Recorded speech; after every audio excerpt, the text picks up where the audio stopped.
चलिए एक बार फिर से आपका स्वागत है आपके अपने चैनल के ट्यूटोरियल में। और आज की क्लास में हम लोग बात करने जा रहे हैं फाइनल ईयर की, यानी सेवंथ सेमेस्टर की। और सेवंथ सेमेस्टर में हम लोगों ने एक सब्जेक्ट स्टार्ट किया है जिसका नाम है इंस्ट्रूमेंटल एनालिसिस। बहुत ही अच्छा सब्जेक्ट है, बहुत ही आसान सब्जेक्ट है, पढ़ेंगे तो हो जाएगा। अभी तो आपको बहुत टफ लग रहा होगा। तो इंस्ट्रूमेंटल एनालिसिस में हम लोगों ने लास्ट क्लास में 2 क्लासेस हम लोगों ने लिया था, लेक्चर 1 और लेक्चर 2, जिसमें हम लोगों ने यूवी स्पेक्ट्रोस्कोपी के प्रिंसिपल को डिस्कस किया था, एब्जॉर्प्शन के बारे में डिस्कस किया था, एमिशन के बारे में डिस्कस किया था, और हम लोगों ने बियर्स लैम्बर्ट लॉ के बारे में डिस्कस किया था। आज की लेक्चर नंबर 3 में हमारा टॉपिक है this is the electronic transition. क्या है ये? Electronic transition. तो what is the electronic transition? ये बहुत इंपॉर्टेंट टॉपिक है। अगर आप थ्योरी एग्जाम देंगे तो आपको इस टॉपिक से क्वेश्चन मिलेगा, ये गारंटीड है कि इस चैप्टर से इस टॉपिक से क्वेश्चन आता ही निश्चित है, फिक्स ही आना है। आप 10 बार एग्जाम देंगे उसमें 9 बार ये निश्चित इस क्वेश्चन से आएगा। तो इलेक्ट्रॉनिक ट्रांजिशन क्या है, थोड़ा सा रिवाइज करते हैं, पुरानी बात चलते हैं। मैंने आपसे क्या बताया था कि जब हमारे पास कोई सैंपल होता है, उस सैंपल के अंदर हमारे ड्रग क्या होते हैं, पार्टिकल होते हैं। और जब हम यहां से इसको यूवी लाइट पास करते हैं तो यूवी लाइट पास करने पर ये पार्टिकल कुछ लाइट को एब्जॉर्ब करते हैं। तो इंसिडेंट लाइट की इंटेंसिटी अलग है और ट्रांसमिशन लाइट की इंटेंसिटी अलग है। तो इसका मतलब जो इंटेंसिटी का डिफरेंस है वही क्या है, एब्जॉर्प्शन है। और मैंने आपको बताया था कि ये पार्टिकल लाइट को एब्जॉर्ब करेंगे। तो मैंने आपको 2 चीजें और बताई थी, अगर आपको स्मरण हो, तथा कथित मेरी वार्ता अगर आपको स्मरण हो, तो हम आपको एक चीज और बताना चाहते हैं कि आपको बताया था कि जो हमारे मॉलिक्यूल्स होते हैं वो पहले किस स्टेट में होते हैं, ग्राउंड स्टेट में होते हैं, ग्राउंड स्टेट में। और जैसे ही ये एब्जॉर्ब करते हैं लाइट को, ये कहां पहुंच जाते हैं, ये एक्साइटेड स्टेट में आ जाते हैं। This is called excited state. ठीक है, तो ये भी मैंने आपको लास्ट लेक्चर बताया था। अगर आपने वो लेक्चर लास्ट पहला और दूसरा नहीं देखा है तो प्लीज जाके देखिएगा, तभी आपको तीसरा लेक्चर समझ में आएगा। तो हमने क्या बताया था कि कोई मॉलिक्यूल होता है ग्राउंड से ज्यादा एक्साइटेड। अब रही बात ये कि कोई मॉलिक्यूल ग्राउंड से जाता है एक्साइटेड में, तो कितना जाता होगा? तो जो जितना ज्यादा एनर्जी एब्जॉर्ब करेगा उतना ऊपर जाएगा, जो जितना कम एनर्जी एब्जॉर्ब करेगा उतना कम ऊपर जाएगा। जैसे मैं आपसे कहूंगा हमारे पास ये, अगर मैं इसको थोड़ा सा हटा करके यहाँ पे दूसरा फिगर आपके सामने ड्रॉ करूंगी, ये 4 पार्टिकल हैं और हमने आपसे बताया कि 4 पार्टिकल हैं, ये एनर्जी का ट्रांजिशन है। अगर ये वाला पार्टिकल यहां तक गया, ये वाला पार्टिकल यहां तक गया, ये वाला पार्टिकल यहां तक गया और ये वाला पार्टिकल यहां तक गया, यानी सबसे ज्यादा एनर्जी किसने एब्जॉर्ब की? 4th पार्टिकल ने। उससे कम 3rd ने, उससे कम 2nd, उससे कम 1st ने। यानी एनर्जी जितना कम एब्जॉर्ब करेगा उसका ट्रांजिशन, यानी उसका एक स्टेट से एक्साइटेड स्टेट में जाने की अवस्था है वो उतना कम रहेगा। और जो जितना ज्यादा एनर्जी एब्जॉर्ब करेगा ऊपर जाएगा। एक और बात, जो जितना ज्यादा एनर्जी एब्जॉर्ब करेगा उसका वेवलेंथ उतना कम होगा। ये आपको पढ़ा है कि एनर्जी जो है वो वेवलेंथ के जस्ट अपोजिट होती है। तो सबसे अधिक वेवलेंथ इसकी होगी और सबसे कम वेवलेंथ इसकी, और सबसे अधिक एनर्जी किसकी होगी, इसकी, और सबसे कम एनर्जी किसकी होगी, इसकी। समझ में आ गया? तो ये एनर्जी से कितना ऊपर जाता है, कैसे जाता है। तो अब ये कितना कोई मॉलिक्यूल एनर्जी एब्जॉर्ब करेगा, ये डिपेंड करता है कि उसका एक्चुअल में नेचर कैसा है। क्लियर? फिर से रिपीट कर रहा हूं कि कोई मॉलिक्यूल कितना एक्साइटेड स्टेट में जाएगा, कितनी ऊंचाई तक जाएगा, ये डिपेंड करता है कि उस मॉलिक्यूल के एक्चुअल में स्ट्रक्चर कैसा है। ठीक है, जैसे मैं आपसे कहूं कि 4-5 लोग हैं, ठीक है, तो हम 4-5 लोगों से क्या है, हमने बराबर सबको खाना दिया, कि सबको रसोई में भेज दिया, चलो सब लोग खाना खाओ और पेट भर खाना खाओ। तो पेट भर खाना खाओ का मतलब ये थोड़ी ना कि सबको 3-3 रोटी मिलेगी, ये सबको 4-4 मिलेगी। कोई 2 रोटी खाएगा, कोई 4 रोटी खाएगा, कोई 16 रोटी खाएगा, कोई 25 रोटी खाएगा। ठीक है, तो अब ये किस पे डिपेंड करता है, उनकी शरीर कैसा है, उनका डोज कैसा है। उसी तरह से हर मॉलिक्यूल को जब सेम लाइट हम देते हैं तो सेम लाइट में भी कुछ ज्यादा एनर्जी एब्जॉर्ब करते हैं और कुछ कम एनर्जी एब्जॉर्ब करते हैं। यही है इलेक्ट्रॉनिक ट्रांजिशन। मॉलिक्यूल्स का एनर्जी को एब्जॉर्ब करके ग्राउंड स्टेट से एक्साइटेड स्टेट में जाना, this is called electronic transition. ठीक है, अब मैं आपसे बताऊं ना, मैंने बताया कि कोई ज्यादा रोटी खाएगा, कोई कम खाएगा, किस पे डिपेंड करता है, उसके डोज पे। उसी तरह से कौन सा मॉलिक्यूल कितनी एनर्जी एब्जॉर्ब करेगा, कितना एक्साइटेड स्टेट में जाएगा, ये डिपेंड करता है उसके स्ट्रक्चर। किसी मॉलिक्यूल के स्ट्रक्चर में जाने से पहले आपको कुछ चीजें जानना बहुत जरूरी है। जैसे आपको जानना जरूरी है कि आपका सिग्मा क्या होता है, पाई क्या होता है और एन क्या होता है। ठीक है, ये 3 चीज जानना आपको बहुत जरूरी है। सिग्मा मतलब कि सिग्मा बॉन्ड, जिस कंपाउंड में सिग्मा बॉन्ड होगा उसे क्या बोलेंगे, सिग्मा कंपाउंड। जैसे मैंने कहा CH4, अब CH4 को अगर आप देखेंगे तो C के साथ चारों हाइड्रोजन क्या है, सिंगल बॉन्डेड है। और सिंगल बॉन्ड क्या होता है, सिग्मा बॉन्ड। यानी ये जो मीथेन कंपाउंड कैसा है, ये सिग्मा कंपाउंड है। अगर मैं पाई कंपाउंड बात करूं तो CH2 double bond CH2 ethene. अब इस CH2 डबल बॉन्ड CH2 में अगर देखा जाए तो दो हाइड्रोजन सिग्मा बॉन्डेड है और कार्बन का आपस में किसमें है, पाई बॉन्डेड है। तो जिसमें पाई बॉन्ड उसे बोलते हैं पाई बॉन्ड कंपाउंड। और N का मतलब होता है 3 नंबर ऑफ इलेक्ट्रॉन यानी लोन पेयर। जैसे मैंने कहा अमोनिया, तो अमोनिया के स्ट्रक्चर में आप देखेंगे 3 हाइड्रोजन सिग्मा बॉन्डेड है और एक इसके ऊपर क्या है, लोन पेयर है, जिसे बोलते हैं फ्री इलेक्ट्रॉन। तो N यानी जब भी हम सिग्मा की बात करेंगे तो मतलब ऐसे कंपाउंड जिसमें सारे सिंगल बॉन्ड है। हम पाई की बात करेंगे तो कोई मॉलिक्यूल जिसमें सारे पाई बॉन्ड है और मतलब कोई एक आध पाई बॉन्ड है, कोई एक भी। और N का मतलब जिससे किसी के पास एक आध या 2 लोन पेयर है, जो कम से कम 1 लोन पेयर है, तो उसको हम N से डिनोट कर सकते हैं। तो इतना समझ गए आप। तो अब इस मॉलिक्यूल को अगर आप इतना समझ गए हैं तो चलिए हम एक स्ट्रक्चर देख लेते हैं कि वो कैसा होता है इसका स्टेट। तो एक हम इस तरह से ग्राफ ड्रॉ करते हैं, ठीक है, एक हम इस तरह से ग्राफ ड्रॉ करते हैं और ये है हमारा एनर्जी, यानी एनर्जी कितना को मॉलिक्यूल एब्जॉर्ब कर रहा है और यहाँ पे हम ट्रांजिशन दिखाते हैं, ठीक है। इसको दिखाते हैं, थोड़ा सा इसमें करना कृष्णा। तो हम कैसे कर सकते हैं कि सबसे पहला काम ये कर सकते हैं कि हम एक लाइन यहाँ खींचते हैं। सबसे पहला this is called sigma bond, इसको बोल सकते हैं क्या, सिग्मा बॉन्डिंग, ठीक है, इसको बोलते हैं क्या, सिग्मा बॉन्डिंग। आपने पढ़ा होगा क्लास 12 की केमिस्ट्री में, 11-12 की केमिस्ट्री में कि मॉलिक्यूल, जब आपने मॉलिक्यूलर ऑर्बिटल थ्योरी पढ़ी थी तो उसमें क्या होता है कि मॉलिक्यूल जब भी एनर्जी एब्जॉर्ब करते हैं तो सिग्मा से सिग्मा एंटी बॉन्डिंग, यानी बॉन्डिंग से कहां पहुंच जाते हैं, एंटी बॉन्डिंग, ठीक है, उसकी बात करेंगे। अगर ये हमने माना कि कोई मॉलिक्यूल पाई बॉन्डिंग में है, this is called pi bonding, ये पाई बॉन्डिंग में है। हम इसके इस लाइन को खींच लेते हैं यहाँ पे और एक लाइन और यहाँ पे खींच लेते हैं, this is n bonding, this is n bonding, n मतलब फ्री इलेक्ट्रॉन लोन पेयर। अब क्या हो सकता है कि सिग्मा पाई, पाई का एक हो सकता है और यहाँ पे पाई एंटी बॉन्डिंग, इसको पाई स्टार से डिनोट करते हैं, इसको हम लिख सकते हैं पाई एंटी बॉन्डिंग। यानी जब सिग्मा बॉन्ड आपस में एक्साइटेड होगा तो कहां पहुंचेगा, सिग्मा एंटी बॉन्डिंग में, और जब पाई बॉन्ड एक्साइटेड होगा कहां पहुंचेगा, पाई एंटी बॉन्डिंग में। और एक हम और यहां स्ट्रक्चर बना देते हैं, this is the sigma anti bonding, इसको लिख सकते हैं सिग्मा एंटी बॉन्डिंग। तो आपको कैसे स्ट्रक्चर बनाना है इसको ध्यान से देख लीजिए। आपको क्या बनाना है, सबसे पहले नीचे सिग्मा बनाना है, फिर पाई बनाना है, फिर लोन पेयर बनाना है एन, फिर पाई एंटी बॉन्डिंग और सिग्मा एंटी बॉन्डिंग। अब देखिए कोई भी मॉलिक्यूल कितना एक्साइटेड स्टेट में जाएगा, कितना ट्रांजिशन लेगा, हम इसको इस तरह समझिए। देखिए एक मॉलिक्यूल हमने माना कि ये एक मॉलिक्यूल हमारे सिग्मा पे था, ठीक है, एक सिग्मा पे है, पाई पे है, पाई पे है, एन पे है और एन पे। दो ट्रांजिशन में आपको दिखा रहा। तो एक मॉलिक्यूल सिग्मा से एक्साइटेड होकर कहां तक पहुंच रहा है, सीधा सिग्मा एंटी बॉन्डिंग तक। तो इस वाले ट्रांजिशन का नाम हो जाएगा sigma dash sigma anti bonding transition. क्या नाम हो जाएगा, देखो कहां से आ रहा है, सिग्मा से जा रहा है सिग्मा एंटी बॉन्डिंग तक, सिग्मा बॉन्डिंग से सिग्मा एंटी बॉन्डिंग तक, तो इसका नाम हो जाएगा sigma bonding dash sigma anti bonding transition. ये नंबर 1।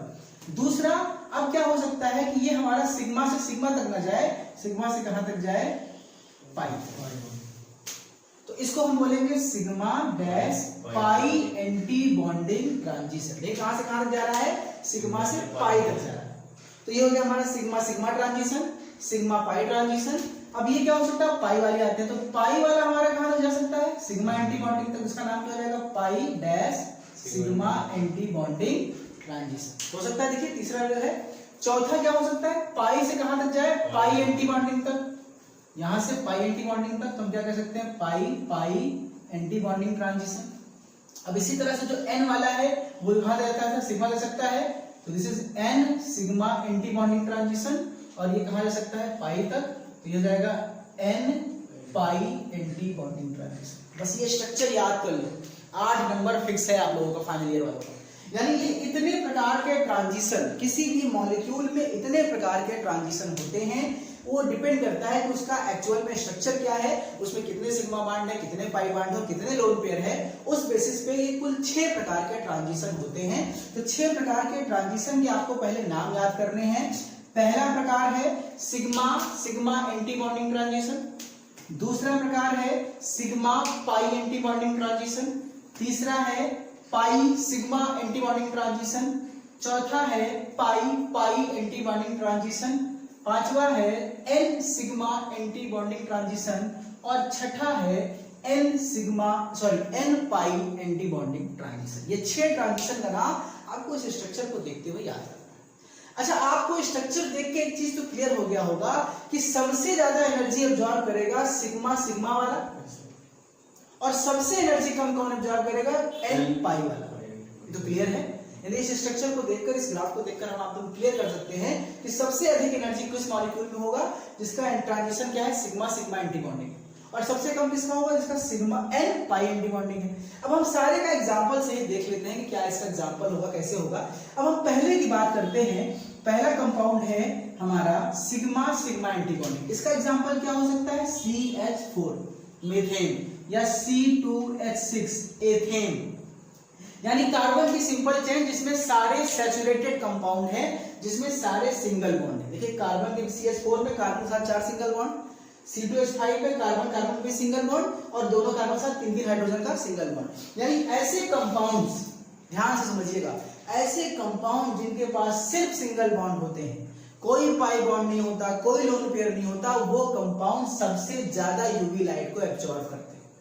कितना क्या होता है, सबसे ज्यादा इसकी एनर्जी मतलब सबसे ज्यादा होती है और इनका वेवलेंथ करीब 125 nm के आसपास होता है।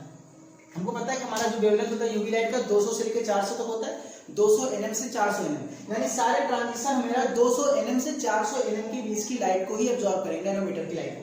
तो जो सबसे अधिक एनर्जी वाला हमारा जो ट्रांजिशन है वो सिग्मा एंटी बॉन्डिंग, वो सबसे कम क्या लेगा, वेवलेंथ लेगा, क्योंकि जिसकी ज्यादा एनर्जी उसका वेवलेंथ उतना ही कम। तो कितना वेवलेंथ है, 125 nm, यानी इसकी एनर्जी बहुत ज्यादा है। यानी कोई भी जो हम सैंपल टेस्टिंग करेंगे तो उस सैंपल में अगर हमको ट्रांजिशन 125-20 के आसपास मिल रहा है तो इसका मतलब क्लियर है कि उस अननोन सैंपल में हमारा कोई भी सैचुरेटेड कंपाउंड है हाइड्रोकार्बन। क्लियर होगा फ्रेंड? इसको मैं आपको केवल समझा रहा हूं, नोट्स आप खुद से बनाइएगा, खुद से लिखिएगा, ठीक है। अगली हम बात करते हैं सिग्मा, देखो दूसरा है sigma pi anti bonding. Sigma pi का मतलब क्या है कि उसमें सिंगल बॉन्ड भी है और डबल बॉन्ड भी है। तो इसका एग्जांपल हम कैसे देख सकते हैं, इसका एग्जांपल ऐसे है CH2 डबल बॉन्ड CH2। अब CH2 डबल बॉन्ड CH2 देखिएगा तो C डबल बॉन्ड C और H और H, मतलब इनमें 2 सिग्मा बॉन्ड भी है, 4 सिग्मा बॉन्ड, 1 पाई बॉन्ड भी है। तो ये जब आपका सिग्मा बॉन्ड टूटेगा तो ये मैक्सिमम कहां तक जा सकता है, पाई एंटी बॉन्डिंग तक। तो ऐसे कंपाउंड्स भी जो होते हैं इनकी एनर्जी ज्यादा होती है लेकिन सिग्मा वाले से कम होती है और वेवलेंथ ज्यादा ही होगा और इनका वेवलेंथ करीब 150 nm के आसपास होता है, ठीक है। यानी ऐसे कंपाउंड जिसमें सिग्मा पाई वाला ट्रांजिशन होता है वो करीब 150 नैनोमीटर तक की लाइट को एब्जॉर्ब करता है। बस आपको क्या करना है, आपको डालना है फिगर डालना है, ट्रांजिशन को डिफाइन करना है कि when any molecule absorb UV light and gets from ground state to excited state, this is called electronic transition, ठीक है। On the basis of chemical nature of compound electronic transition can be vary because each and every compound can absorb the different types of light, ठीक है। अब ये कितने प्रकार के होते हैं, इट इज ऑफ 6 टाइप। आप बनाएंगे स्ट्रक्चर और डालेंगे पहली हेडिंग है सिग्मा एंटी बॉन्डिंग, इसमें जाएंगे एग्जांपल कि सबसे ज्यादा एनर्जी होता है, कहां से कहां तक जाता है और इसका एग्जांपल क्या है ये, और वेवलेंथ कितना होता है 125 nm अप्रॉक्स, ठीक है। उसी तरह अगली हेडिंग हमारी क्या है, सिग्मा पाई। अब तीसरी हेडिंग क्या है, पाई सिग्मा। तीसरी क्या है, पाई सिग्मा, यानी पाई सिग्मा। तो इसका भी एग्जांपल इसी तरह है, जो एग्जांपल इस वाले का है सेम एग्जांपल इसका है, क्योंकि इसमें पाई और सिग्मा दोनों है। तो सिग्मा पाई एंटी बॉन्डिंग या पाई सिग्मा एंटी बॉन्डिंग की बात करें तो उसके एग्जांपल लगभग सेम आएंगे और वेवलेंथ भी इनका करीब लगभग सेम होता है, थोड़ा ज्यादा होता है। ये करीब 170 nm तक की लाइट को वेवलेंथ को ये इनका जो लैम्डा मैक्स आता है वो करीब 179 nm तक आता है। अब हम बात करेंगे पाई एंटी बॉन्डिंग, यानी ऐसे कंपाउंड जिनके बीच पाई बॉन्ड है, ठीक है, जिनके बीच क्या है, पाई बॉन्ड है। जैसे कि हमने ले लिया क्या, कुछ एग्जांपल हम ले लेते हैं पाई का। जैसे हमने ले लिया C ट्रिपल बॉन्ड C, ये एल्काइन है, इथाइन है, इसमें पाई बॉन्ड है, ठीक है, इसमें पाई है और इसके सिंगल क्या है, सिग्मा है। तो ये देखिए इसमें क्या है, पाई ट्रांजिशन। जैसे हम कुछ और एग्जांपल ले लेते हैं, हमने एग्जांपल ले लिया जैसे मान लीजिए C डबल बॉन्ड O और यहाँ पे हमने कुछ और ले लिया, चलिए CHO एल्डिहाइड हमने ले लिया। तो एल्डिहाइड देखिए क्या हो रहा है, डबल बॉन्ड O है, ठीक है। तो पाई ट्रांजिशन है, ठीक है। तो ये पाई और पाई ट्रांजिशन की बात कर रहा है। तो इसमें ऐसे ट्रांजिशन में जिसमें 2 पाई बॉन्ड कम से कम होने चाहिए। इसका एग्जांपल अगर मैं बेस्ट ले लूं तो ये हो जाएगा C single bond double bond, C single bond double bond, C। ये दिख रहा है, दिस इज द डाई इन। ये क्या है, डाई इन कंपाउंड है, इसमें 2 पाई बॉन्ड है। तो पाई पाई ट्रांजिशन जो होता है वो इसमें होते हैं। तो इनकी एनर्जी इनसे कम होती है, इन तीनों के कंपेयर में कम होती है, लेकिन वेवलेंथ करीब इनकी 205 के आसपास ये Nm की लाइट को ये एब्जॉर्ब करते हैं। अब अगली बात करें एग्जांपल को, तो हमारा ट्रांजिशन N सिग्मा, यानी ऐसा कंपाउंड जिसके पास सिग्मा बॉन्ड हो और एक लोन पेयर हो। उसका बेस्ट एग्जांपल मैंने क्या बताया था, अमोनिया।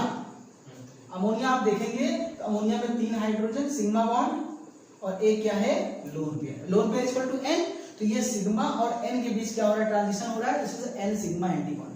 तो इसकी एनर्जी कम होती है और इनका जो वेवलेंथ होता है वो करीब 250 के आसपास ये वेवलेंथ शो करते हैं, क्योंकि जो लोन पेयर वाले कंपाउंड होते हैं उनको सबसे ज्यादा वेवलेंथ शो करने की कोशिश करते हैं। तो इसका एग्जांपल हो गया। And the last one is N pi. N पाई मतलब इसमें डबल बॉन्ड हो, जैसे C डबल बॉन्ड O या NH2 कर सकते हैं, एमाइड ग्रुप। तो इसमें भी लोन पेयर है, इसमें भी लोन पेयर है, यानी लोन पेयर भी है और डबल बॉन्ड भी है। यहाँ पे लोन पेयर था लेकिन सिंगल बॉन्ड था, तो ये क्या था हमारा N सिग्मा। और यहाँ डबल बॉन्ड भी है और लोन पेयर भी है, मतलब पाई सिग्मा, N पाई, ठीक है। तो ऐसे ट्रांजिशन का और इनका वेवलेंथ करीब 300 Nm के आसपास होता है। तो एक ही ग्राफ में, एक ही फिगर में मैंने आपको पूरा एक्सप्लेन करने की कोशिश किया कि कैसे इलेक्ट्रॉनिक ट्रांजिशन होते हैं, कितने प्रकार के होते हैं, कैसे होते हैं और आपको कैसे इसको लिखना है। तो नोट्स तो आपको मैं कोशिश करूंगा कि वेबसाइट पर अवेलेबल करा दूं kclpharmacy.com पे, लेकिन आप खुद से नोट्स बनाइए, क्योंकि आप फाइनल ईयर में हैं, आपको जीपैट में देना है इसी साल। तो आपके लिए ये टॉपिक को समझना बहुत ज्यादा जरूरी है। तो आपको सबका एग्जाम्पल से, आपसे जीपैट क्वेश्चन कैसे पूछेगा इस टॉपिक से, आपको कोई एग्जाम्पल दे देगा। जैसे आपको एग्जाम्पल दे दिया कीटोन, अब आपको एग्जांपल दे दिया कीटोन। अब आपसे पूछेगा बताइए कीटोन में किस प्रकार का ट्रांजिशन होगा। तो आपको पहचानना है कि कीटोन में जो ऑक्सीजन है इसके पास लोन पेयर होता है और इसके बीच डबल बॉन्ड है, यानी पाई भी है और N भी है, यानी ट्रांजिशन कौन सा होगा, N पाई। समझ आ गया। ये इस तरह से हमको कंपाउंड्स को पहचानना है कि किस प्रकार का ट्रांजिशन देगा। या आपसे ऑप्शन देगा कि it absorb the wavelength of light, 4 option दे देगा, 250, 280, 140, 130। तो आपको 300 के करीब वाला ही आपको चूज करना होगा। इस तरह से आपको क्वेश्चन देता है। जैसे आपसे कोई क्वेश्चन दे देगा कि भैया बताइए कि प्रोपेन में, आपसे कंपाउंड का नाम दे देगा और बोलेगा बताइए प्रोपेन में किस प्रकार का ट्रांजिशन होगा।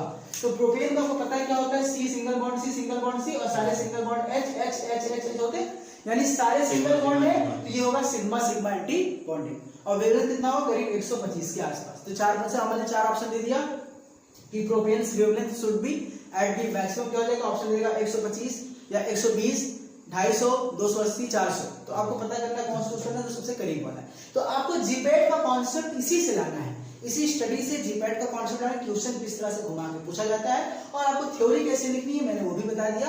तो ये था लेक्चर नंबर 3 एनालिसिस का। हम बात करेंगे नेक्स्ट लेक्चर में, हम बात करेंगे लेक्चर 4 में कुछ नए टॉपिक के साथ। Thank you so much.